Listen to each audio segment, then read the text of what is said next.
Olympia is a brand new hero that was just spoiled last weekend. I decided not to talk about it because I wanted to prep for the holidays, and now Christmas is over, so let's break him down. Olympia Prized Fighter is a new warrior hero from the upcoming Heavy Hitters set, and he has a really cool effect that says the first time each of your attacks wins a wager, create a gold token. Now, I saw some people wondering how this functioned or why it was worded this way on social media, so I thought we'd walk through this part specifically so you kind of get how it functions. Olympia's effect all centers around the wager mechanic and the wager keyword specifically, and that's a keyword that's not intrinsically tied to attack actions. It's not tied to weapon attacks. It's a keyword that can actually be applied to either or both of those. You can see on Hold'em here, for example, cost 1. It's an action card that says your next warrior attack this turn gets a buff, gets +3, and when this attacks a hero, you can wager a vigor token with it. Meaning that you apply this wager keyword and this vigor token, you apply that text to the attack you're making. It can apply to a Centauri Saber because it says the next weapon, or sorry, the next attack it happens this turn, the warrior attack. It could also apply to an attack action card, which if we go down, we can see Wage Agility is a warrior action attack. So you can actually apply this effect, this wager mechanic, to either of those things. Why is that important? Well, we can apply multiple wagers to the same attack. For example, I could play Hold'em, and then I could also play Wage Agility. And in that case, Wage Agility has its own wager. You're wagering in agility, hence the name. And then Hold'em would put a vigor token in wager there. So you could technically wager both of those effects onto the same attack. And the way wager works is that once you've resolved the damage on the chain link and you see if the attack has hit, if it has hit, you get whatever you wagered. If it has not hit, your opponent gets whatever you wagered. Now, if you put multiple stacks or multiple wager effects on the same attack, you'll get whatever you earn, but Olympia Prized Fighter will trigger only the first time you've finished wagering and you resolve that effect and you get the benefit, right? So for example, this is best described with Up the Ante, the Olympia specialization, which cost X based on what you pitch into it, and you choose X+1 on this blue attack reaction, which is super good. And if you choose X+1, let's say you pitch 3 into this, right? If you pitch 3 into this, you get to choose all 4 modes, and it says target attack wagers an agility token, target attack wagers a gold token, target attack wagers a vigor token, and then target attack gets Y, like plus Y, where Y is the number of times it is wagered. So again, if you pitch a blue into this, you can choose the first 3 options, and then you get the 4th one because it's X+1, and then you get that big benefit of a buff based on how much you've wagered, which is very cool because you could stack this on to something like Wage Agility and it would count its wager as well. But in doing so, this would be 1, 2, 3 wagers right here on this card, and let's just keep it at 3 to keep it easy. If this attack hits, whatever your attack reacting here, if you would hit with this and you were to win an agility token, a gold token, and a vigor token, Olympia is not making 3 gold tokens because you won 3 wagers. He's only going to make 1. But the next time you attack, let's say you follow that attack up with Wage Agility or something like that, and you wager here and you hit here again, well, Olympia will trigger again. So you could go 3, 4, 5, infinite amount of attacks wide. If any of them are wagers, the first wager that you choose to win will trigger that gold token effect. That's how he functions, and it's a really cool effect because it gives him access to gold, and a lot of it most likely, especially if we get more cards that are very similar to this. Now, this of course is the specialization, which I think this card is so freaking cool. But this card really points us to being able to generate gold along with just other stuff like this. He feels very much like he's going to be just amassing a ton of gold in Limited and perhaps even in Classic Constructed. My biggest question, and I think the question going forward with a lot of these heroes, is there something we can do with the gold besides just using it to just upcycle cards? So for those that don't know, if you have a bunch of blues in your hand and you have several golds, if you pay a blue floating a resource to activate the gold has this effect right here. It says pay 2, destroy the gold, draw a card.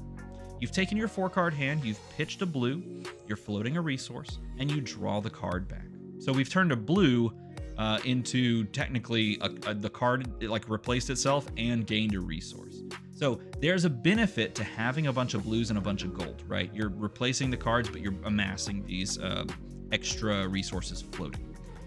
The question is there something else we can do? Something like cash in. If cash in is in this set, this could get really wild really quick. And it makes perfect sense for cash in to get reprinted in this set, because if it does, then everyone's going to have access to stuff like gold, or at least everyone has the capacity to have access to it, because we do have like things that give your opponent gold tokens or you gold tokens off of the wager mechanic. And because of that, like for example, wage gold, right? Everyone can play this card. And if you win, you could use that singular gold to go cash in on any hero within this 6 hero set. So I'm very curious to see if cash in is printed in this set. If it is, then we're gonna have some wild times in limited, because that card is a rare.